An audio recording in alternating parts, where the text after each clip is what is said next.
Creator God who affords us a chance to all His creation. Against all odds, we have managed to host 4 prayer breakfasts that have attracted more than 400 delegates, excluding the one we held today.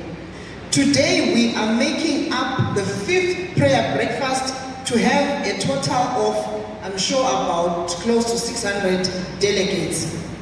We have conducted 2 empowerment programs that have attracted a total of 60 attendees.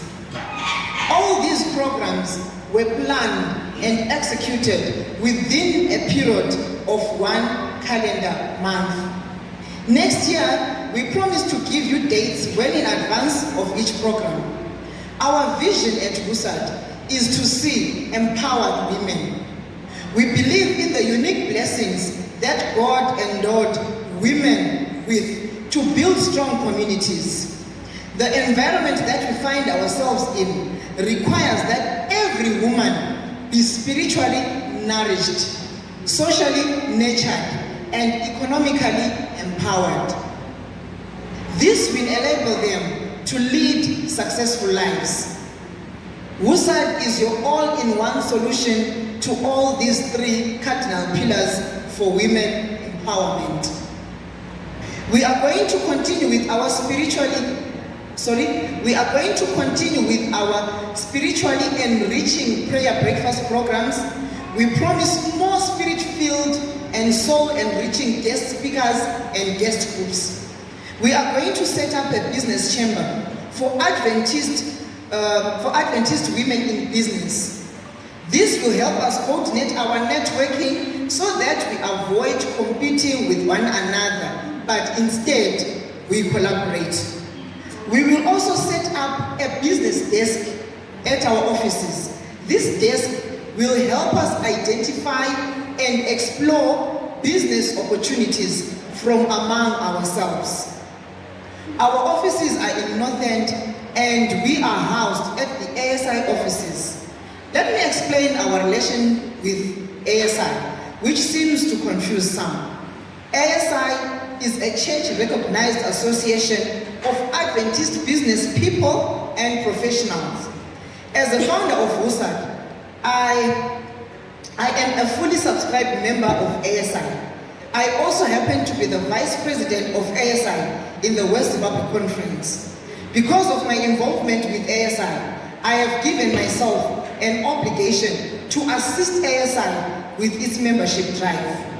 We collaborate with ASI on most of our empowerment programs. ASI has an empowerment fund, and we encourage and help women from WOSAD to join ASI and benefit from this fund. We have a WhatsApp group that has about 1,000 members, and this number keeps growing with each program that we conduct. From here, I am appealing with each one of you presenting here, including those who did not make it today, to go out and invite a minimum of 10 other women to join our WhatsApp group. If we achieve that, we would have created a captive market for all our products and services. Finally, is empowering, which we find in our communities. It is the ability to participate in economic activities. Ingozi ibe khona ngeyokuthi most of the times when we are participating in economic activities, we don't realize that what are we actually doing. When we are going to order tomatoes to sell them, you are participating in an economic activity. What exactly are you doing? How is this an economic? How does this help develop the economy of the place? If we become conscious of what we are doing as city, participate in economic activity, what are you doing? At times, we do harmful things under the guise of participating in economic activities. At times, we sell to each other harmful products. you harm omunye umuntu ngento oyithengisayo because it will give you quick money. So as you participate in economic activities, empowering as it is, are you empowering the other person, or you are disempowering them by poisoning their lives? Now, the last point, which is closely related to what I've said, is that we also in our communities have the opportunity, or rather the ability, to belong to social groups, social networks that are like this group.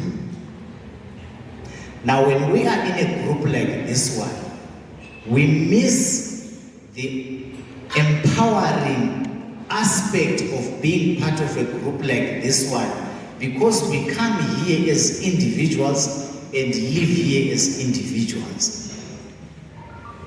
I mentioned this last time, SOS, to those who were there, that if phakathi kwethu la kulomuntu othengisa inkukhu, I think nxa ngiskana nje ngamehlo there is about 80 of us, if not 90. Xa kulomuntu othengisa inkukhu in our midst, you already have a captive market of 90 people who can buy chickens from you. I pay viki chicken ingaphekwanga emzini yethu la. So every week you can sell 90 chickens from this group. Just by belonging to this group, you have a captive market. The Esther chapter 5. She comes after Nehemiah before Job. Esther chapter 5. On the third day of the fast, Esther put on her royal robes and entered the inner court of the palace, just across the king's hall. Now, by now we know the story, because it's a very impactful story for us as women, young and old. We all know the story of Esther. But let me just say to you, that was that we need in the 21st century. In fact, we don't need it. We have them, Esther's of today. Our communities, our countries, our churches, our homes need women of strength. Our churches need women of dignity. Our churches need us. But not us in our flesh. Because us in our flesh, we make a mess of things. Women in their flesh bring out words like pull her down syndrome. I don't know if it's a thing here, but I dismiss that with the contempt that it deserves. But I'm not denying it, I'm dismissing it. That we as women get known as those that are pulling each other down. We don't do that. And so in this community, we are building that kind of character. Women of strength, and our strength, ladies, is not only in our individuality. Our strength is also in our numbers. So we come together and pray for each other, yes. We come together and support each other, yes. We come together and listen, elevate each other. Here's the power. Can I have one of the young ladies to help me demonstrate? And what is your purpose? Who gave us a little bit of it here. When we came as women, we came as an answer. God says, let us make made. And then God says, we need a helpmeet for this one. So we came as an answer. We came as an elevator. We came to come and complete the story. And then when we came out of the hands of God, be fruitful and multiply. When we spoke about inherent empowerment, listen to seedful. Are you following me? You can't be fruitful without seed. So if God says to you, be fruitful, where's the seed? Already planted. Some of you are sitting on seeds here. God has instructed you, be fruitful. You're sitting on the seed. You're sitting on the seed. Seed, however, and this is what happens even in this story, seed, for it to the way it germinates, what must first happen to it? It must die. It must be planted. And we don't want to die.